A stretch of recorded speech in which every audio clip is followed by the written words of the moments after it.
The Norwegian Sea, 03:19 hours local time, 340 nautical miles southwest of Bear Island, in water that is 2,800 meters deep and running at force 5, 3-meter swells, 28-knot surface winds from the northwest, spray coming off the wave crests and horizontal sheets that reduce optical visibility to under 2 nautical miles. The USS Gerald R. Ford Carrier Strike Group is operating in conditions that the North Atlantic in February produces with the democratic impartiality of a geography that does not distinguish between exercises and operations. The USS Gerald R.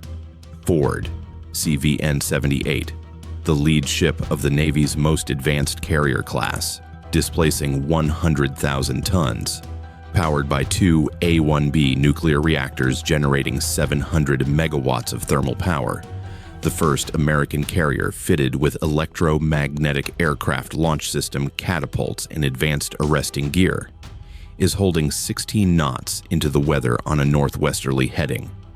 Her flight deck cleared and secured against the sea state. Her AN/SPY-6V1 air and missile defense radar rotating at full power and painting the Arctic airspace in a 300 nautical mile radius that extends east toward the Russian Kola Peninsula, north toward the polar ice edge, and west toward the Norwegian coast. She has been in the Norwegian Sea for 8 days. Her presence here is deliberate, documented, and historically significant. This is the first Ford-class carrier to operate north of the Arctic Circle in an operational deployment, and the Russian Northern Fleet has been watching her with the attentiveness of a neighbor who has just noticed someone moving furniture into a house they considered permanently vacant. The attention became operational at 02:41 hours when the E-2D Advanced Hawkeye, orbiting at 18,000 feet 60 miles northeast of the Ford, the absolute ceiling of comfortable operations in the icing conditions present tonight, a ceiling that the E-2D's crew had negotiated with the Ford's air operations officer before launch, based on a careful assessment of the anti-icing system's performance envelope. Detected 2 large airborne contacts emerging from the direction of the Kola Peninsula, 380 nautical miles to the east-northeast. The contacts were climbing through 24,000 feet, accelerating, their contrails briefly visible to the E-2D crew on the brief intervals when the cloud deck thinned enough to provide optical reference, confirming large aircraft. The AN/APY-9 radar's non-cooperative target recognition processing classified the contacts within 11 seconds.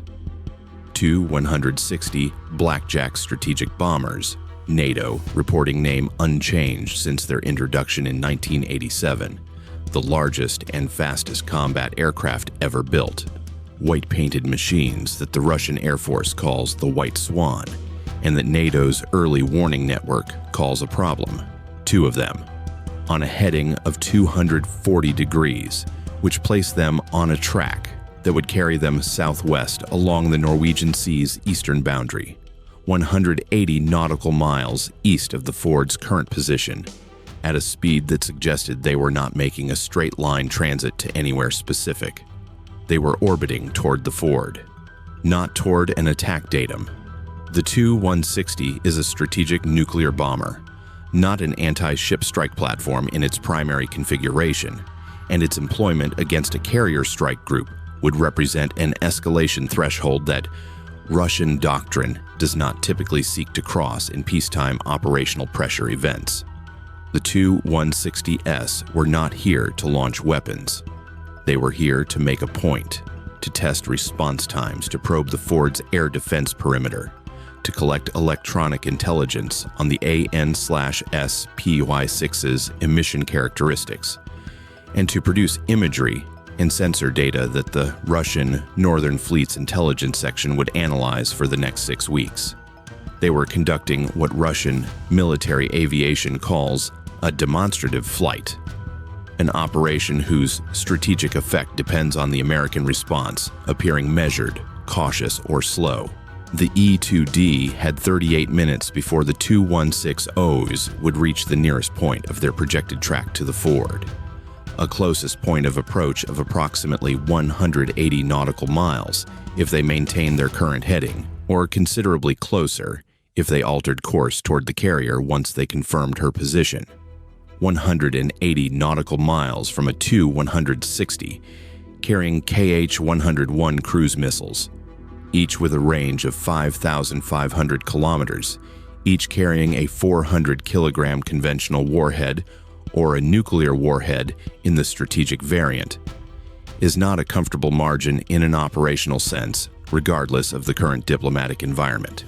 It is not a margin that the Ford's commanding officer or the strike group's rear admiral was prepared to allow to remain uncontested.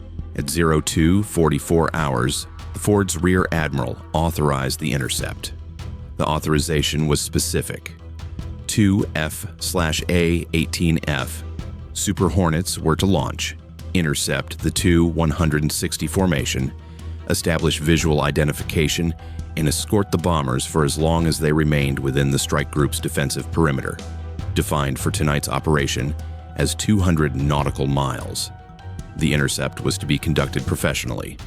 No aggressive maneuvering, no weapons activation, no communication that could be characterized as threatening, in accordance with the ICAO standards for intercept procedures and the specific guidance that 6th Fleet had issued at the beginning of this Norwegian Sea deployment regarding interaction with Russian military aircraft.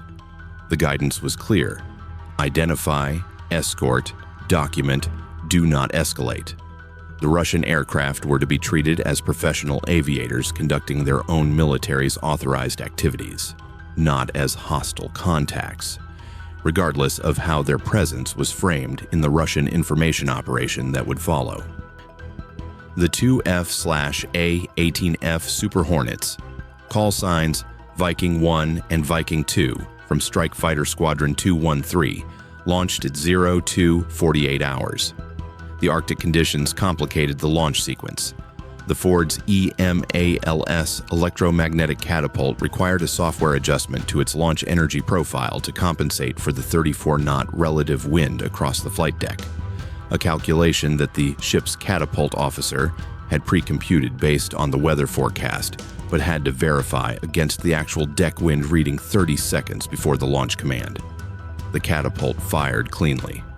Both aircraft were airborne and climbing within 4 minutes of authorization, a response time that reflected the standing Arctic alert posture the Ford had maintained since crossing into the Norwegian Sea 8 days ago. But the intercept package tonight is not simply 2 F/A-18 Fs. It has 2 additional components that the Russian Northern Fleet's mission planners may not have fully modeled when they authorized tonight's demonstrative flight. The first is the EA-18G Growler, call sign VIPER-5, that launched 2 minutes after the FA-18Fs. Its AN/ALQ-218 wideband receivers already active and collecting every radio frequency emission from the approaching Tu-160 formation. The Tu-160 carries a sophisticated suite of electronic warfare and navigation systems, whose emission characteristics have been partially characterized through previous intercept events, but never against an AN/ALQ-218 in this precise geographic and operational context.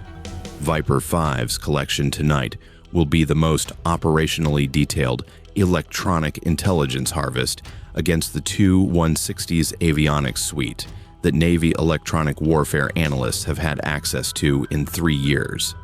The second additional component is invisible: the AN/SPY-6V1 radar aboard the Ford, which has been tracking both Tu-160 contacts since 02:43 hours, and which, with its resolution improvement of more than 30 times over the AN/SPY-1D it replaced, is painting each Tu-160 with a precision that allows the Ford's combat system to generate a complete characterization of the aircraft's size, speed, altitude, and maneuver behavior at 340 nautical miles. Let us now discuss the Tu-160 and what it represents, because the aircraft's capabilities deserve honest assessment before we examine why tonight's operation is producing the intelligence windfall rather than the deterrent signal the Russian Northern Fleet intended. The Tu-160 Blackjack is genuinely the most impressive aircraft the Soviet Union ever built, and one of the most impressive military aircraft in existence by any measure. At 54.1 meters in length and with a maximum takeoff weight of 275,000 kilograms, it is larger than a Boeing 747. Its four NK-32 afterburning turbofan engines produce 245 kilonewtons of thrust each, giving the aircraft a maximum speed of Mach 2.05 at altitude, faster than any other bomber in the world, faster than many fighters. Its variable sweep wing geometry allows it to fly subsonic missions at 940 kilometers per hour for maximum range, or to accelerate to supersonic speed for penetration profiles. Its combat radius exceeds 7,300 kilometers without refueling, which from the Kola Peninsula means it can reach any point in the North Atlantic, the Mediterranean, or the North Pacific without leaving Russian airspace until it chooses to. It carries 12 KH-101 cruise missiles internally in 2 rotary launchers, weapons that can be launched from outside the detection range of most ground-based air defense systems, and that have demonstrated precision guidance in operational use in the Syrian and Ukrainian campaigns.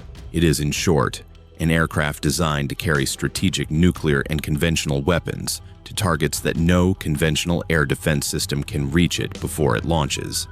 Against a carrier strike group in the Norwegian Sea, the relevant question is not whether the Tu-160 is a capable aircraft.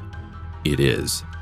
The relevant question is whether the Fu-160's operational approach tonight, flying toward a carrier strike group whose air defense architecture includes a Ford-class carrier with AN/S PY-6 radar, an E-2D Hawkeye with APY-9 surveillance radar, an F/A-18 F and EA-18G intercept aircraft, is generating the strategic signal the Russian Northern Fleet intends. Viking-1 and Viking-2 achieve intercept with the Tu-160 formation at 0306 hours, 52 minutes after the E-2D's initial detection, 22 minutes after launch, 187 nautical miles northeast of the Ford.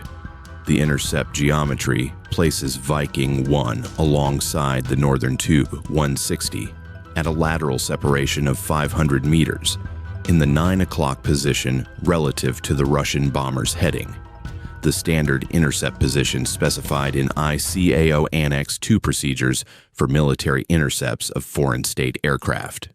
Viking-2 takes the 9 o'clock on the southern Tu-160, matching the bomber's 640-knot cruise speed in full military power with minimal afterburner use. The FA-18Fs are not at their performance limits in this intercept. The Tu-160 is not maneuvering aggressively. This is a professional aviation interaction. 2 American fighters flying formation with 2 Russian bombers in the Norwegian Sea at 0306 hours on a February morning. Viking-1's pilot activates the aircraft's AN/ASQ 228 ATFLIR targeting pod and begins recording visual and infrared imagery of the Northern Tu-160 at 500-meter separation. The imagery will document the aircraft's configuration. How many KH-101s are visible on the external hardpoints, if any are carried externally? What external sensor pods are mounted? What the aircraft's overall condition and operational status appears to be. This documentation is not hostile. It is the standard procedure for every intercept of Russian military aircraft by American naval aviation, and the Russian crews know it. The Tu-160 pilot in the left seat of the Northern bomber is looking at Viking-1 from 500 meters away with the same professional detachment that Viking-1's pilot is applying to the Tu-160. These are aviators. They are doing their jobs. At 0312 hours, the Northern Tu-160 transmits on the emergency frequency. A brief transmission in Russian that Viking-1's interpreter, monitoring the frequency from the E-2D overhead, translates as a standard identification response to the intercept. The aircraft are conducting a training flight in international airspace in accordance with ICAO procedures. The transmission is neither hostile nor conciliatory. It is routine.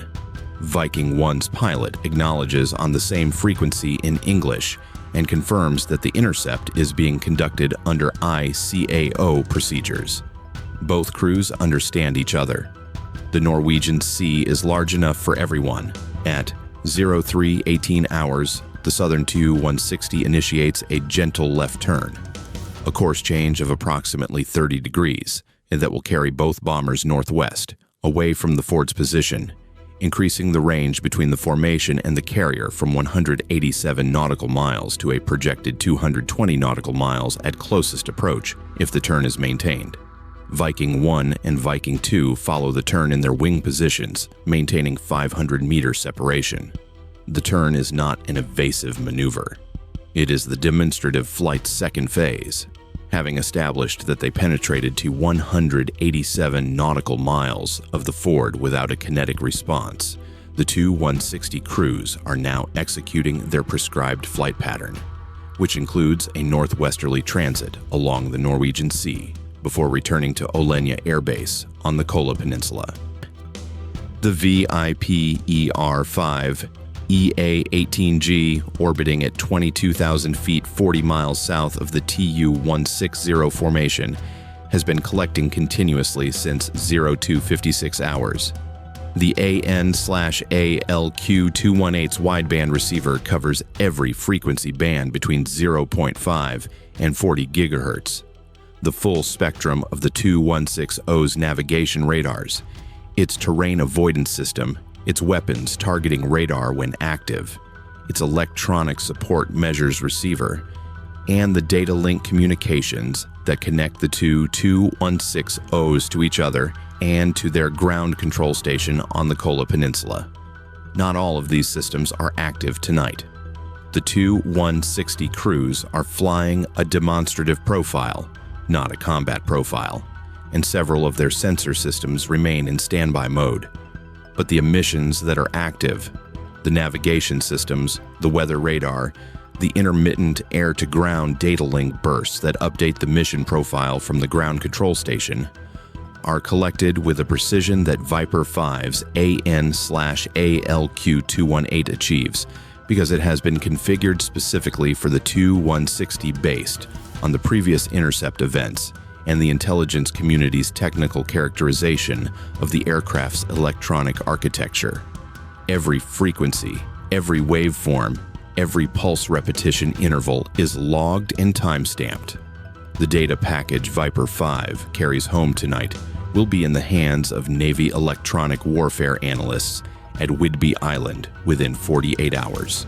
The AN/SPY-6V1 aboard the Ford has been doing something that the Russian Northern Fleet's analysts will spend considerable time trying to assess from their own monitoring of the radar's emissions. The SPY-6, operating in its search and track mode throughout the Tu-160 approach, generated a track file on both aircraft that is more precise than any previous American radar track of a Tu-160 in flight. More precise because the SPY-6's resolution improvement over the SPY-1D provides a radar cross-section characterization and maneuver prediction capability that allows the Ford's combat system to maintain a firing quality track on both Tu-160s at 340-plus nautical miles. Not because a weapons engagement was authorized or intended, but because the technical capability to generate a firing quality track on a Tu-160 at 340 nautical miles is the operational capability that the SPY-6 was designed to demonstrate in exactly this kind of interaction. The Russian Northern Fleet is watching the SPY-6 emit. Their electronic intelligence collection ships in the Norwegian Sea, Two Vishnya-class intelligence collection vessels that have been shadowing the Ford since day 3 of her deployment are recording every spy 6 transmission with the same professional attentiveness that VIPER-5 is applying to the Tu-160. What the Vishnya ships can determine from their collection is that the SPY-6 tracked their Tu-160s from 340 nautical miles. What they cannot determine from electromagnetic collection alone is what the fire control solution quality of that track was, or what the intercept geometry for an SM-6 engagement would have looked like at the moment of closest approach. The Ford's operations staff can answer both questions. They will not share the answers with the Russian Northern Fleet. At 0341 hours, the Tu-160 formation completes its northwesterly turn and comes to a course of 065 degrees, northeast toward the Kola Peninsula, 380 nautical miles away. VIKING-1 and VIKING-2 escort for another 12 minutes to the 200 nautical mile boundary from the Ford's current position, and then break off at 0353 hours with a standard radio call acknowledging the separation. The Tu-160 crews acknowledge in Russian. VIKING-1 turns southwest toward the Ford. The Tu-160Ss accelerate, climbing back toward their cruise altitude, contrails forming in the cold air above the Norwegian Sea, growing smaller, and then disappearing as they cross into the darkness to the northeast. VIPER-5 maintains collection until the Tu-160's emissions drop below reliable detection threshold at approximately 0401 hours, then turns southwest and begins its recovery to the Ford. Total collection time against the Tu-160 formation, 65 minutes. Total electronic intelligence collected, the most comprehensive single-event characterization of the Tu-160's avionics emission suite that Navy EW analysts have had in 3 years, collected from a geometry and at a collection range that previous intercept events in the Mediterranean and North Atlantic had not provided. At 0406 hours, the Ford's flight deck reopens for VIKING-1 and VIKING-2's recovery.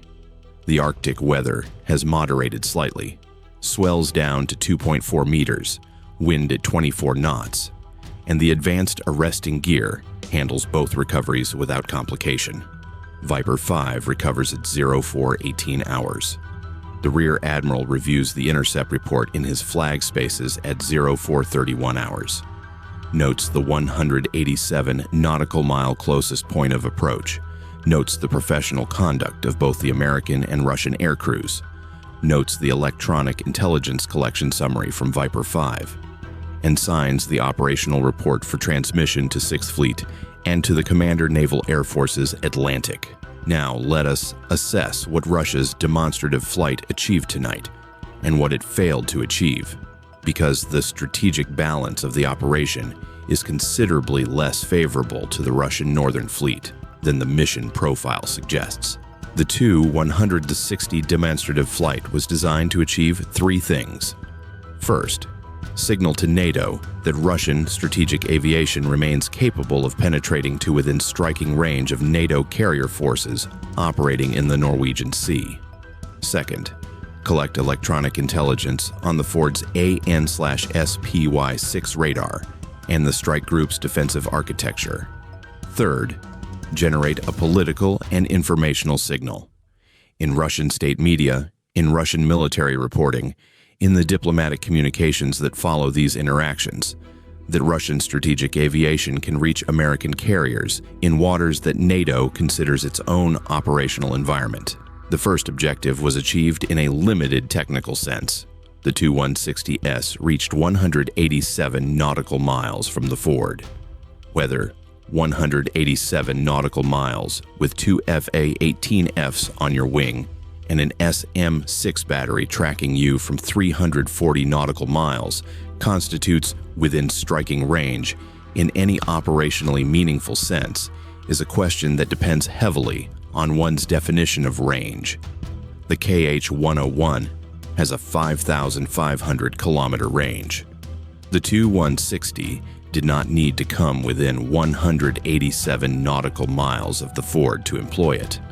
The 187 nautical mile approach served the demonstrative purpose, not the weapons employment purpose. And at 187 nautical miles, the Tu-160S were tracked by Spy-6 with firing solution quality that would have enabled an SM-6 engagement geometry from the forward's position before the bombers reached their launch datum for any weapon in their inventory. The second objective, electronic intelligence collection, was achieved reciprocally. The Vishnya ships collected APY-6 emissions for 8 days. VIPER-5 collected Tu-160 avionics emissions for 65 minutes. The exchange was not symmetric.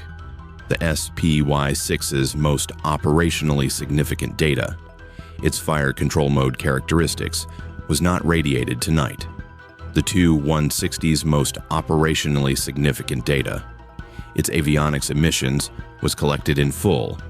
The value of that 65-minute harvest to Navy electronic warfare planners significantly exceeds the value of 8 days of Spy-6 search mode emissions to the Russian Northern Fleet. The third objective, the political signal, will assert the Tu-160s approached a Ford-class carrier without interception. Technically accurate in the narrowest sense. The omitted context, continuous E-2D tracking from 0 to 41 hours, 38 minutes of preparation time, SPY-6 firing quality track throughout, and an intercept at 187 nautical miles that reflected deliberate operational choice rather than any defensive limitation. The Norwegian Sea has been a NATO operational environment since 1949. The USS Gerald R.